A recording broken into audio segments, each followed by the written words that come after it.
दोस्तों नमस्कार। आप सभी को बता दें, हेमंत सोरेन का मामला सुप्रीम कोर्ट पहुंच चुका है।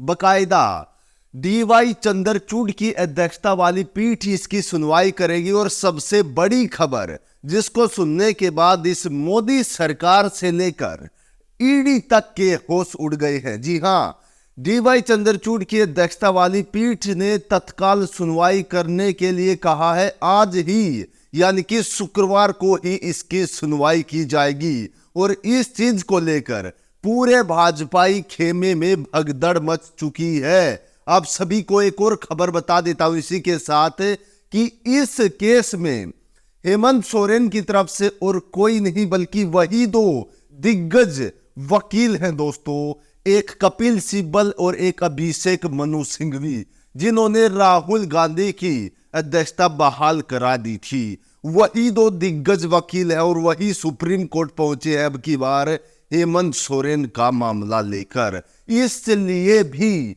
ये केंद्र सरकार ज्यादा घबराई हुई है। लेकिन आप देखिए, जब अभिषेक मनु सिंघवी और कपिल सिब्बल सुप्रीम कोर्ट पहुंचते हैं हेमंत सोरेन का मामला लेकर, याचिका वहां पर लगाई जाती है, उसी समय पर सरकार की तरफ से भी सॉलिसिटर जनरल तुषार मेहता वहां पर पहुंच जाते हैं और वो अपनी पूरी जी जान लगा देते हैं कि ये मामला सुप्रीम कोर्ट में लिस्ट ना किया जाए। जी हां, वो सब खबर मैं आपको बताऊंगा परत दर परत। आखिरकार कोर्ट रूम में क्या हुआ, उससे पहले मैं आपकी नजर इसी खबर के एक दूसरे पहलू पर ले जाना चाहता हूं। दूसरा पहलू यहां पर है दोस्तों कि एक आदिवासी सीएम पद का उम्मीदवार लगातार पूर्ण बहुमत अपना पूरे विधायकों को लेकर राजभवन के चक्कर काट रहा है। लगातार ये आदिवासी विधायकों की पूर्ण बहुमत की चिट्ठी लेकर पूर्ण रूप से राजभवन के चक्कर काट रहा, लेकिन कोई भी इनको शपथ दिलाने वाला नहीं है। या एक बात हम कहें कि इनको शपथ दिलाई नहीं जा रही है। एक आदिवासी तबके से आने वाला सीएम पद का उम्मीदवार हेमंत सोरेन के गिरफ्तार होने के बाद चक्कर काट रहा है, उसको कोई शपथ दिलाने वाला नहीं है। जबकि दूसरी ओर देखा जाए तो जब नीतीश कुमार ने शपथ ली थी तो उसी समय पर सब कुछ जल्द से जल्द कर उनकी ताजपोशी करवा दी थी। तो खैर, ये मामला भी हम आपको अगली खबर में विस्तार पूर्वक खोलेंगे। आज की जो अपडेट लेकर आए हैं हम, सुप्रीम कोर्ट में हेमंत सोरेन का मामला पहुंच चुका है और दिग्गज वकील कपिल सिब्बल और मनु सिंघवी इस बार हेमंत सोरेन की साइड से हैं। यानी कि सीधे तौर पर इस सरकार को भी समझ आ गया है कि अब हेमंत सोरेन की जीत पक्की है। आप सभी को विस्तार पूर्वक हम बताएंगे। उससे पहले हम आपको बता देते हैं कि जब मामला सुप्रीम कोर्ट पहुंचा उस समय पर डीवाई चंद्रचूड़ ने खुद हस्तक्षेप किया और उन्होंने कहा कि इस मामले को लेकर जल्द से जल्द सुनवाई होनी चाहिए। बड़ा गंभीर मामला है। किस तरीके से क्या हुआ है, एक बार कोर्ट रूम में क्या चला, एक बार स्क्रीन पर आप देखिए दोस्तों। ईडी की गिरफ्तारी के खिलाफ झारखंड के पूर्व सीएम हेमंत सोरेन पहुंचे सुप्रीम कोर्ट। कल होगी, यानी कि चूंकि आज ये वीडियो बना रहा हूं शुक्रवार को, तो आज इस पर सुनवाई है दोस्तों। झारखंड के पूर्व मुख्यमंत्री हेमंत सोरेन ने कथित भूमि घोटाले में प्रवर्तन निदेशालय द्वारा अपनी गिरफ्तारी को चुनौती देते हुए सुप्रीम कोर्ट का दरवाजा खटखटाया है।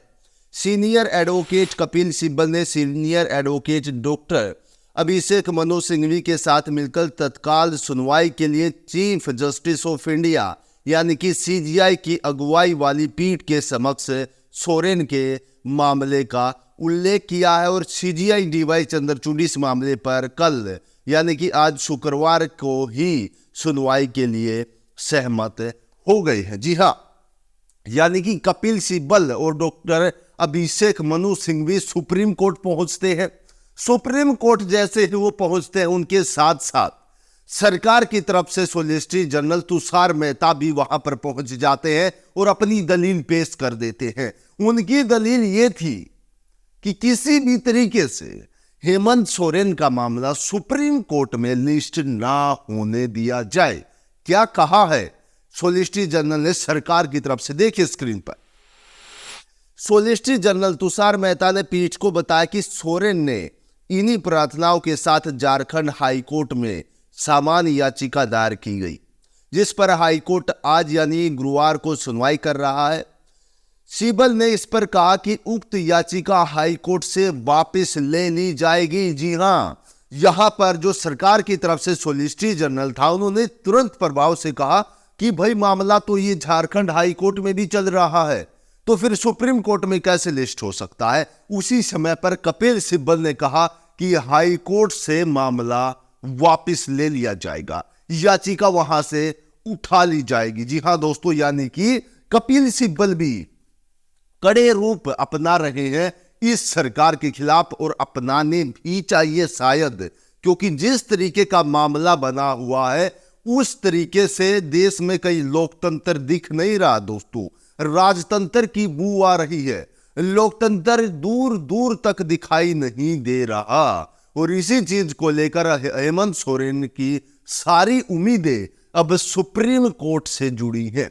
आपको मैं अभी बता दूं, कपिल सिब्बल ने सुप्रीम कोर्ट के एक ऐसे आदेश का हवाला यहां पर दे दिया है जहां पर चाह कर भी सुप्रीम कोर्ट पलटी नहीं मार सकता, या हम कह सकते हैं सुप्रीम कोर्ट वो हवाला देकर समझ जाएगा कि आखिरकार हेमंत सोरेन को बिल्कुल गलत तरीके से गिरफ्तार किया गया है। क्या है वो मामला, कोर्ट रूम में ऐसा क्या हुआ जिसको सुनने के बाद सीजीआई डीवाई चंद्रचूड़ खुद उनके ही फैसले पर विचार करने के लिए वहां पर तैयार हो गए। देखिए दोस्तों, दरअसल सिब्बल ने कहा इस अदालत को पीएमएलए एक्ट की धारा 19 की रूपरेखा तय करनी है। किसी व्यक्ति को इस तरीके से कैसे गिरफ्तार किया जा सकता है, यह देश की राजनीति को प्रभावित करता है। और इसी मामले में सुप्रीम कोर्ट ने कहा था दोस्तों, शायद ये चीज कपिल सिब्बल उनको याद दिलाना जा रहे, कोर्ट ने कहा था कि अगर आरोपी ईडी की तरफ से पूछे गए सवालों का जवाब नहीं देता है तो सिर्फ इसी के आधार पर जांच अधिकारी धारा 19 के तहत उन्हें गिरफ्तार नहीं कर सकता। कोर्ट ने कहा कि धारा 19 के तहत किसी व्यक्ति को तब ही गिरफ्तार किया जा सकता है जब अधिकारी के पास यह मानने के कारण हो कि व्यक्ति पीएमएलए के तहत अपराधों का दोषी है। दोस्तों, कपिल सिब्बल ने एक ऐसी चीज डीवाई चंद्रचूड़ के सामने रख दी है, एक ऐसा वो सुप्रीम कोर्ट का फरमान यहां पर डीवाई चंद्रचूड़ के सामने रख दिया है, जिसको देखने के बाद डीवाई चंद्रचूड़ को भी अब लग रहा कि गिरफ्तारी गलत हुई है। ऐसा मैं क्यों कह रहा हूं, क्योंकि पीएमएलए के तहत ही ईडी की सारी शक्तियां आती हैं, और जब पीएमएलए की शक्तियों के बारे में सुप्रीम कोर्ट में सुनवाई चल रही थी, उस समय पर सुप्रीम कोर्ट की तरफ से कड़े निर्देश जारी किए गए थे ईडी को, और ईडी को साफ साफ नीट एंड क्लीन शब्दों में यह कहा था कि यदि कोई भी आरोपी जिस पर आरोप लगाए गए हों, कोई भी आरोपी यदि आपकी पूछताछ में मदद नहीं करता है, यदि आपके सवालों को घुमा फिरा कर उसके जवाब दे रहा है, तो ये गिरफ्तारी का आधार नहीं है। इस आधार पर आप उसको गिरफ्तार नहीं कर सकते। आप उसको गिरफ्तार जब कर सकते हैं जब पीएमएलए के तहत वह आरोपी हो, यानी कि पीएमएलए के तहत वह दोषी हो, तब ही आप उसको गिरफ्तार कर सकते हैं। और इसी चीज का हवाला कपिल सिब्बल ने सुप्रीम कोर्ट में दे दिया है। दोस्तों, अब आगे क्या हुआ वो स्क्रीन पर देखिए।